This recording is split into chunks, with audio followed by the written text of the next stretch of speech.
Bonjour frères et sœurs en Christ. Excuse de mon arrivée un peu tardive, ce qui fait que je n'ai pas eu l'occasion de saluer beaucoup d'entre vous. Donc c'est fait maintenant, hein, vous qui êtes présents ici, et aussi je salue ceux qui se connectent et qui nous suivent par internet et qui sont derrière leur écran. Donc je vous souhaite à tous la bienvenue ce matin en ce lieu. Et je voudrais vous adresser cette salutation évangélique: que la grâce et la paix de notre Seigneur Jésus-Christ soient avec vous. Amen. Amen. Alors le titre de notre méditation de ce matin, je ne sais pas si ça va vous dire quelque chose, si ça va vous parler, c'est le caillou blanc. Le caillou blanc. Alors je donne un indice, ça n'a rien à voir avec le petit poussé.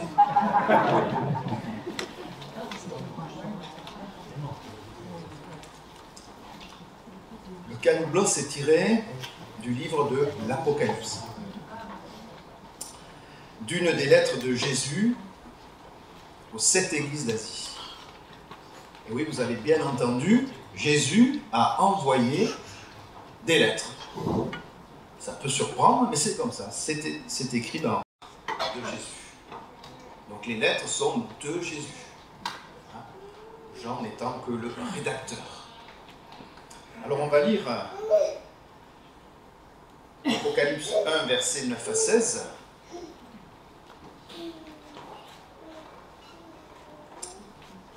Moi, Jean, votre frère, qui est part avec vous à la tribulation et au royaume et à la persévérance en Jésus. J'ai été dans l'île appelée Patmos, à cause de la parole de Dieu et du témoignage de Jésus. Je fus ravi en esprit au jour du Seigneur, et j'entendis derrière moi une voix forte, comme le son d'une trompette, qui disait: ce que tu vois, écris-le dans un livre et envoie-le aux 7 églises, à Éphèse, à Smyrne, à Pergame, à Thyatire, à Sardes, à Philadelphie et à Laodicée. Je me retournai pour connaître quelle était la voix qui me parlait. Et après m'être retourné, je vis 7 chandeliers d'or.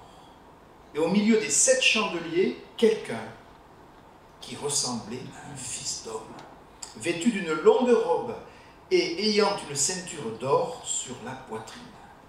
Sa tête et ses cheveux étaient blancs comme de la laine blanche, comme de la neige. Ses yeux étaient comme une flamme de feu. Ses pieds étaient semblables à de l'airain ardent, comme s'il eût été embrasé dans une fournaise. Et sa voix était comme le bruit de grandes eaux. Il avait dans sa main droite 7 étoiles. De sa bouche sortait une épée aiguë à 2 tranchants, et son visage était comme le soleil lorsqu'il brille dans sa force. Amen. Alors, rapidement, le contexte de cette lettre, la lettre à Pergame. Donc on se situe vers l'an 95, donc au 1er siècle de notre ère.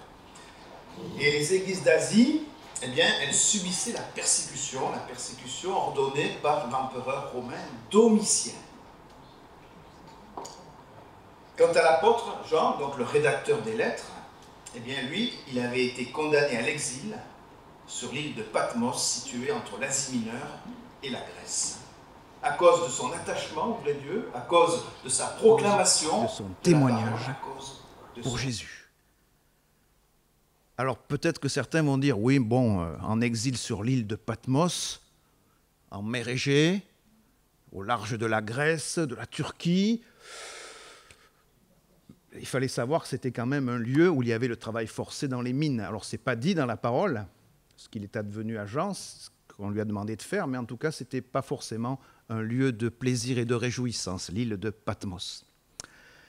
En tout cas, pendant ce temps de mise à l'écart forcé, eh bien Jean, il a reçu cette révélation de Jésus afin de la communiquer aux 7 églises. Aux 7 églises. 7 églises, en fait, ça veut dire à l'ensemble de l'Église. Parce que 7, c'est le chiffre de la plénitude. le chiffre de la complétude dans la parole de Dieu.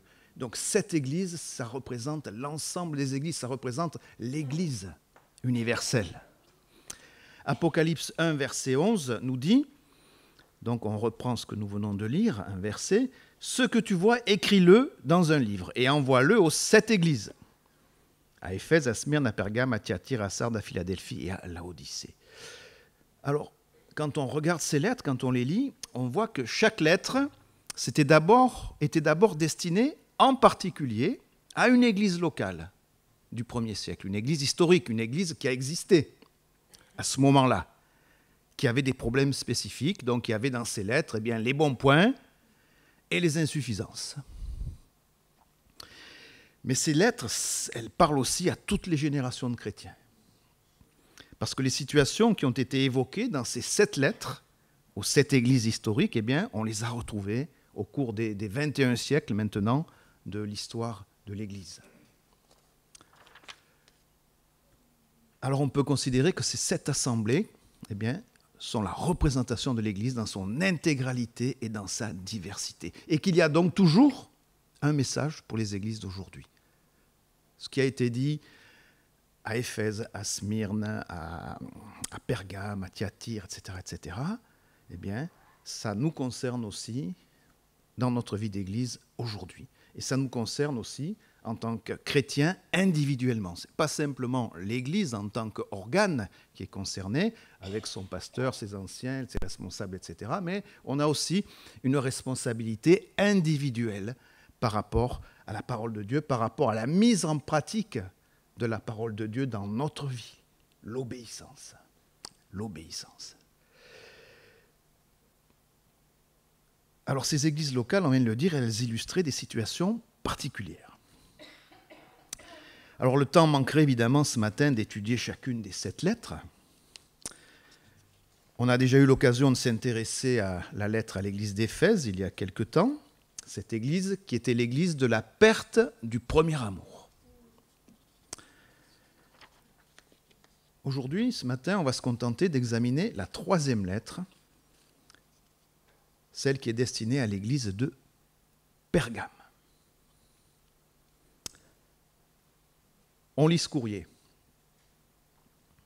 Apocalypse 2, les versets 12 à 17. Écrit à l'ange de l'église de Pergame. Voici ce que dit celui qui a l'épée aiguë à 2 tranchants. Je sais où tu demeures. Je sais que là est le trône de Satan. Tu retiens mon nom et tu n'as pas renié ma foi, même au jour d'Antipas, mon témoin fidèle qui a été mis à mort chez vous, là où Satan a sa demeure. Mais j'ai quelque chose contre toi. C'est que tu as là des gens attachés à la doctrine de Balaam. Balaam qui enseignait à Balak à mettre une pierre d'achoppement devant les fils d'Israël pour qu'ils mangent des viandes sacrifiées aux idoles et qu'ils se livrent à l'impudicité. De même, toi aussi, tu as des gens attachés pareillement à la doctrine des Nicolaïtes.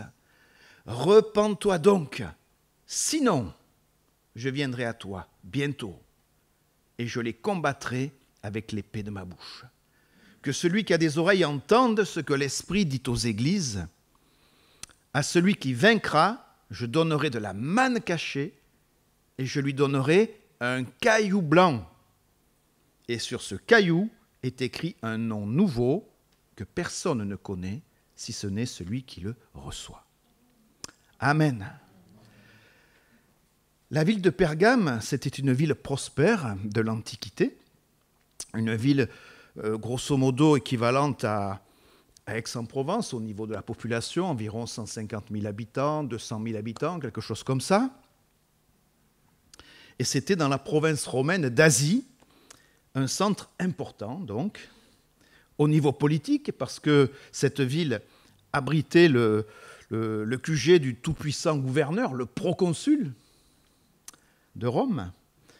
C'était un centre important au niveau économique, avec l'industrie du parchemin, des peaux de mouton qui étaient traitées pour servir de support à l'écriture en remplacement du papyrus. À cette époque-là, c'était le papyrus qui était à la mode, on va dire, entre guillemets, mais c'était entre les mains des Égyptiens. Et donc, il y avait une lutte au niveau économique, et donc Pergame avait développé le parchemin, qui vient d'ailleurs du nom de Pergame. Pergame, ça s'est transformé en parchemin à travers les âges.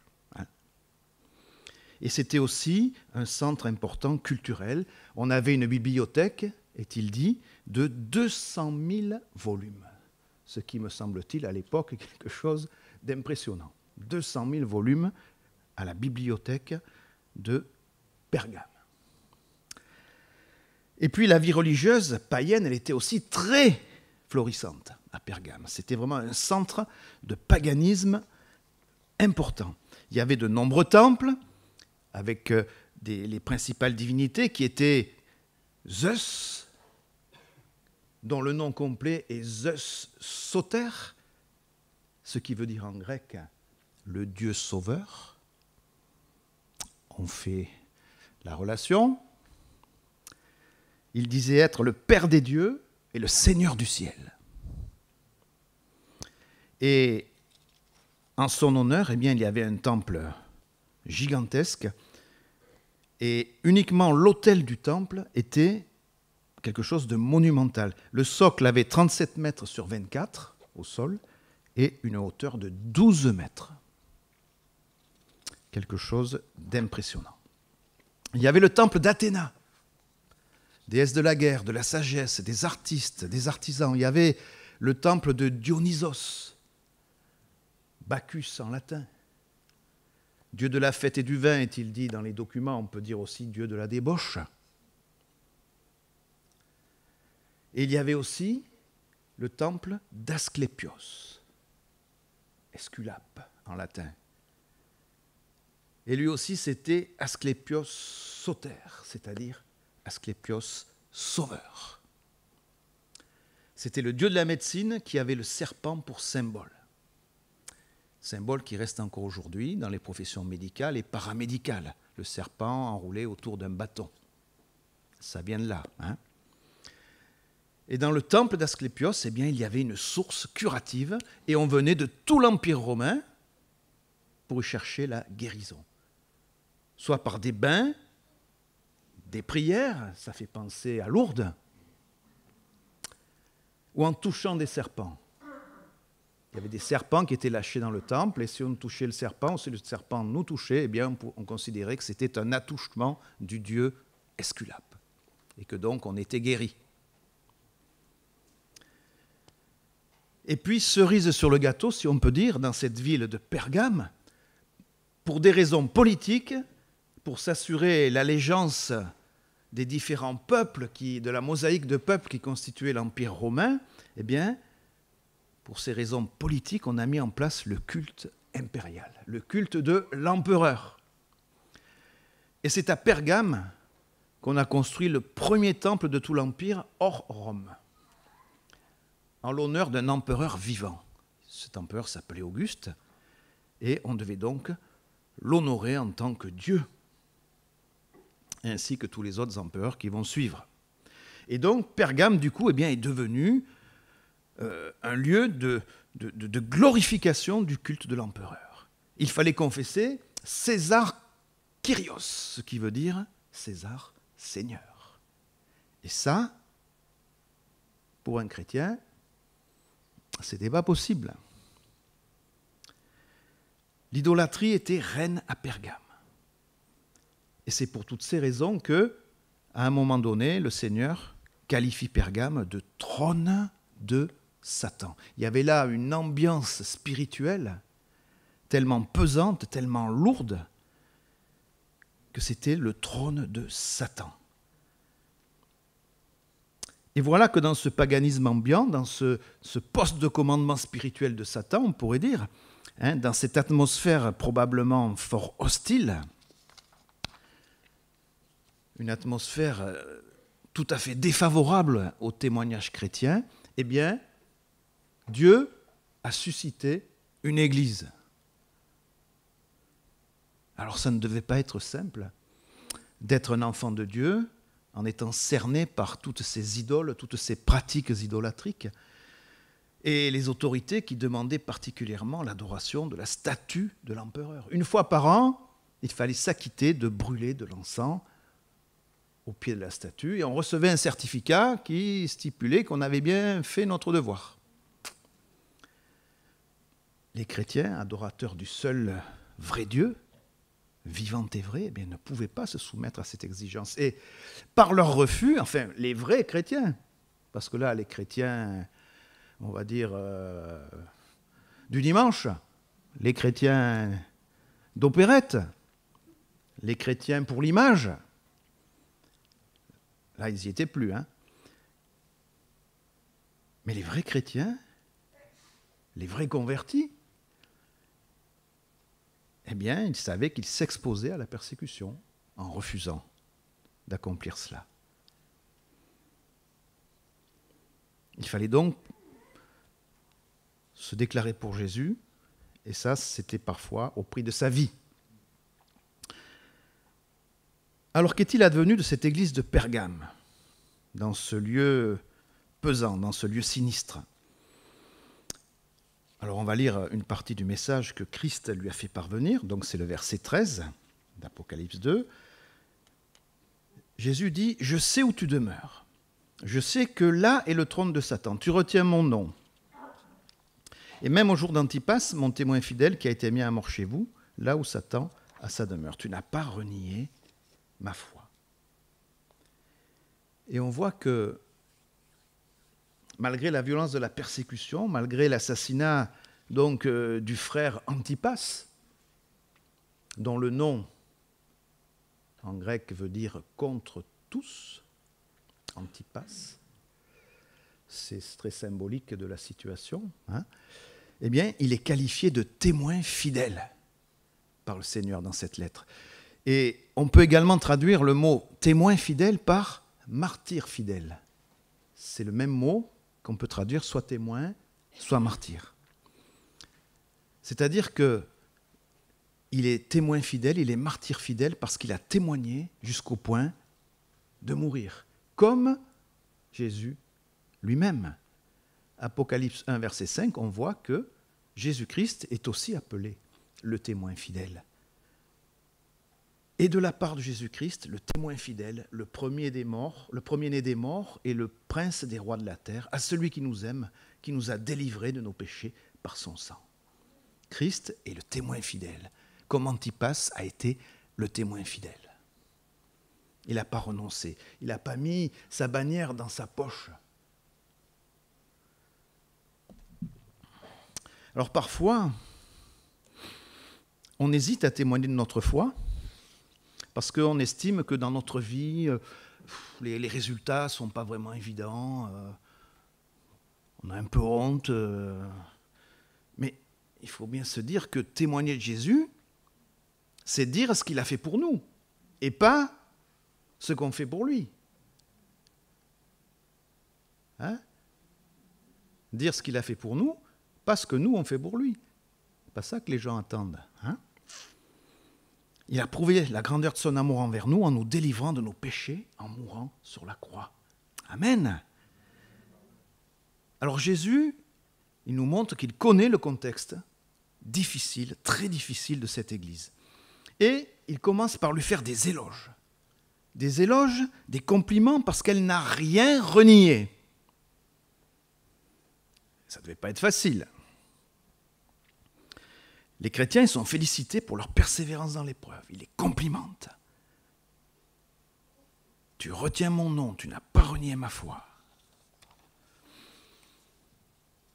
Dieu connaît son assemblée de Pergame, comme il connaît chacune de ses assemblées, avec leurs particularités. Soyons certains que le Seigneur se soucie de notre assemblée aussi, qu'il la connaît aussi.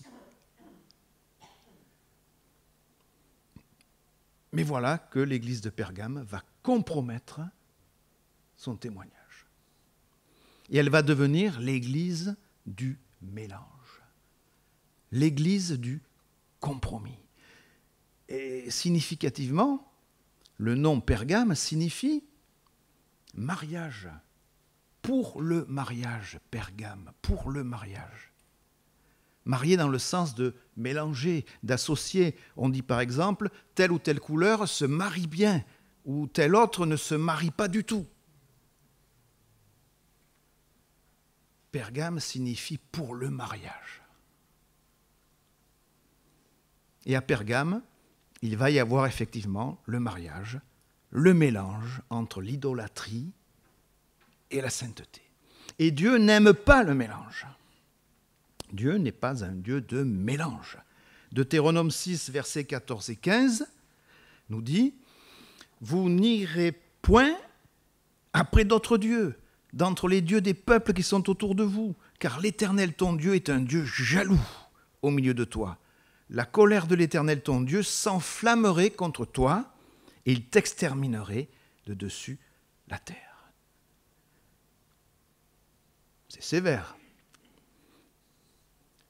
Alors après les compliments, Dieu dit, verset 14, « Mais j'ai quelque chose contre toi. » Ça, ce n'est pas une bonne chose d'entendre ça de la part de Jésus. C'est que tu as là des gens attachés à la doctrine de Balaam, qui enseignait à Balak à mettre une pierre d'achoppement devant les fils d'Israël pour qu'ils mangent des viandes sacrifiées aux idoles et qu'ils se livrent à l'impudicité. De même, toi aussi, tu as des gens attachés pareillement à la doctrine des Nicolaïtes. L'Église, qui s'était tellement bien comportée dans la persécution, eh bien peut-être lorsqu'il y a une baisse de la pression, on va dire, eh bien, elle laisse s'infiltrer en son sein des fausses doctrines. Peut-être simplement pour dire, vous voyez, on est comme vous, hein. C'est plus la peine de venir nous torturer là, on est comme vous, regardez. Peut-être. En tout cas, ce qu'on peut en conclure, c'est que l'Église, donc les mises à part pour Dieu, qui sont habitées par l'Esprit de Dieu, hein, eh bien, s'ils ne se gardent pas à l'abri de l'influence de la société, eh bien, ils tombent dans le panneau. C'est l'exemple de l'église de Corinthe. Hein, on connaît bien cette église. Elle était réputée pour ses mœurs légères. Et cette légèreté, eh bien, on va finir par la retrouver dans la vie des membres de l'église. 1 Corinthiens 5, verset 1-2, nous dit « On entend dire généralement qu'il y a parmi vous de l'impudicité. Et une impudicité telle qu'elle ne se rencontre pas même chez les païens. C'est au point que l'un de vous a la femme de son père.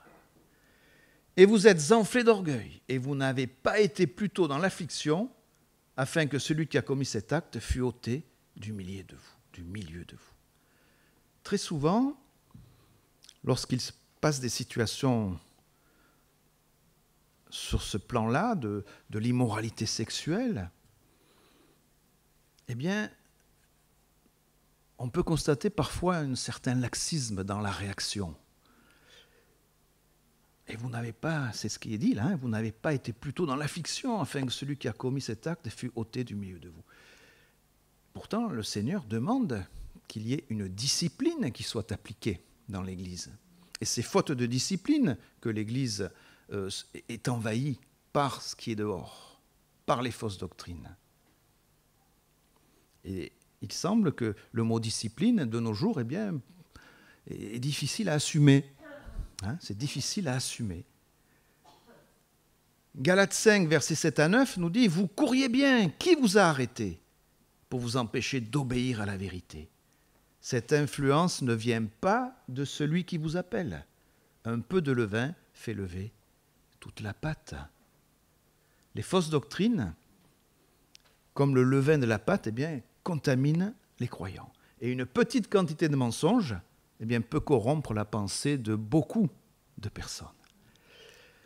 Alors brièvement, la doctrine de Balaam, elle fait référence à l'histoire du peuple hébreu. Alors on ne va pas revenir là-dessus en détail. Balaam, il avait été mandaté pour maudire le peuple d'Israël, parce que le roi ne voulait pas que le peuple passe par son territoire. Il avait peur qu'il s'établisse là. Et donc, il avait demandé au prophète Balaam de maudire Israël, ce que n'avait pas fait Balaam. Par contre, il avait conseillé que l'on puisse mettre devant les yeux des fils d'Israël les filles moabites. Il a proposé donc que l'on mette en contact la gent féminine avec les hommes d'Israël afin qu'ils ils puissent se laisser corrompre par leur sens et aussi ensuite par les fausses doctrines, l'idolâtrie qui allait s'en suivre. Donc la doctrine de Balaam, elle autorisait la consommation de viande sacrifiée aux idoles et la débauche. Alors, la viande sacrifiée aux idoles, c'est pas tellement le fait de manger la viande elle-même, c'était plutôt ce qui allait avec, c'est-à-dire l'adoration des idoles. Il y avait donc la viande, elle n'arrivait pas comme ça sur la table, et il y avait une cérémonie, etc. Donc c'était quelque chose de religieux. Et donc c'était ça surtout qui était le problème dans la situation. Et la débauche. La doctrine des Nicolaïtes, c'est un petit peu la même chose. Elle enseignait que sous la grâce, les croyants étaient libres de pratiquer l'idolâtrie et la débauche. Et ça, c'était dans l'Église.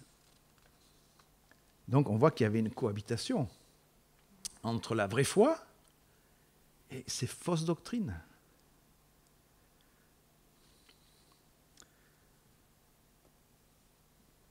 Le Seigneur dit à son Église, repens-toi. Parce que notre Seigneur est le Seigneur de la deuxième chance. Il y a toujours une deuxième chance avec le Seigneur. Et il faut la saisir, jusqu'à que la porte de la grâce ne se ferme. Mais il faut la saisir. Repens-toi.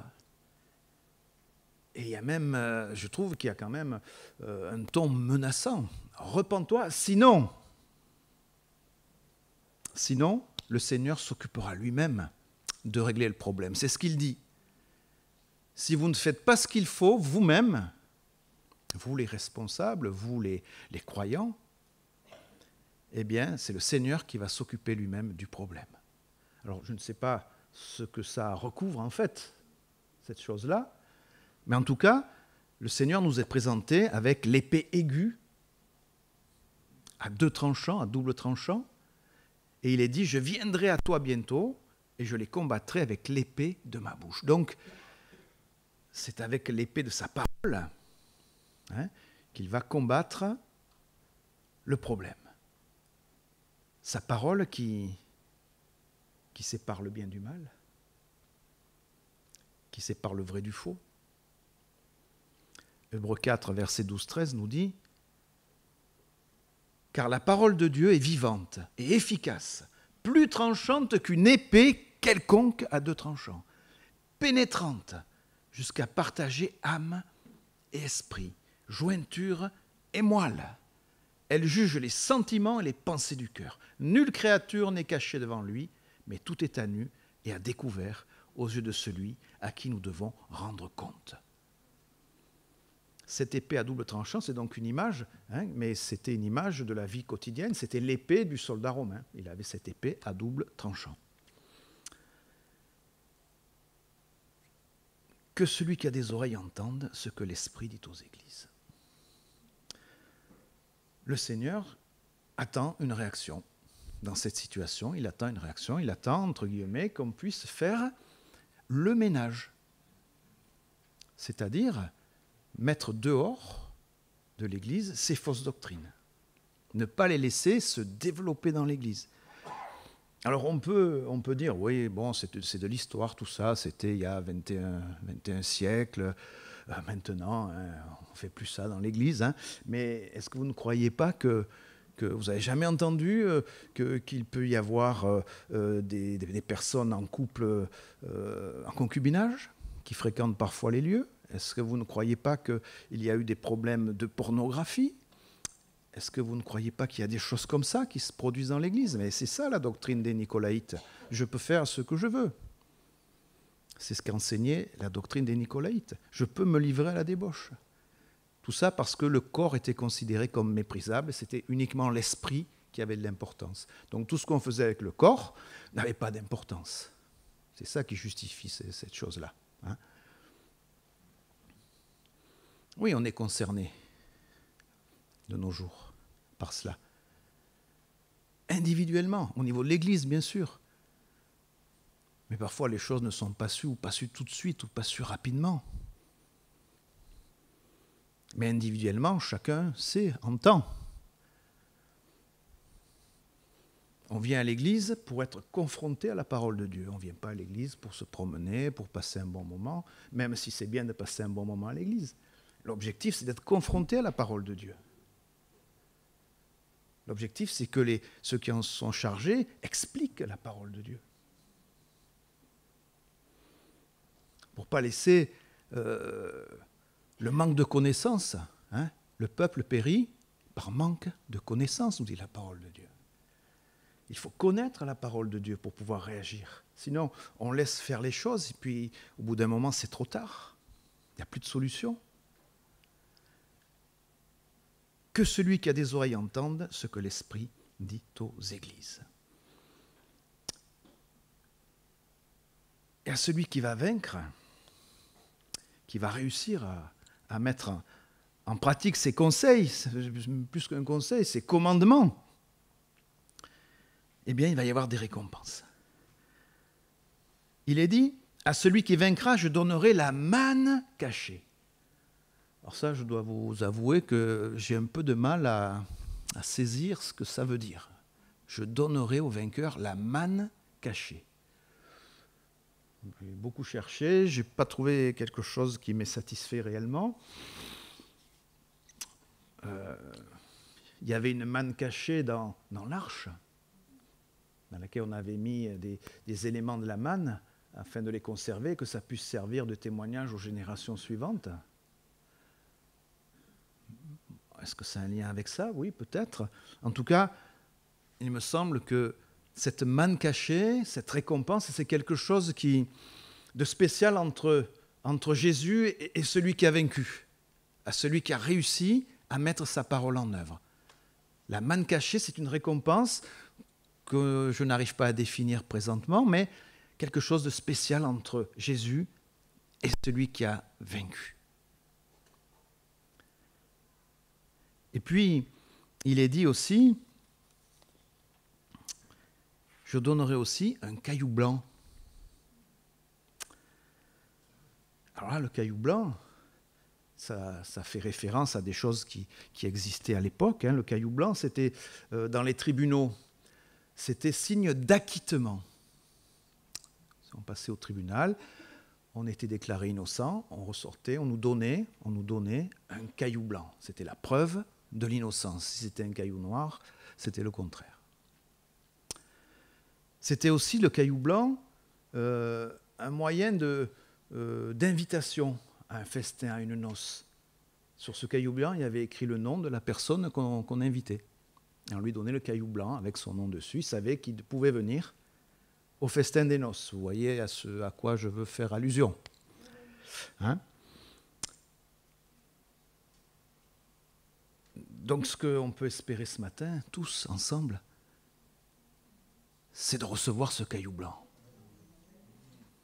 C'est de faire en sorte que tout ce qui, dans l'Église, tout ce qui dans notre vie, ne glorifie pas le Seigneur.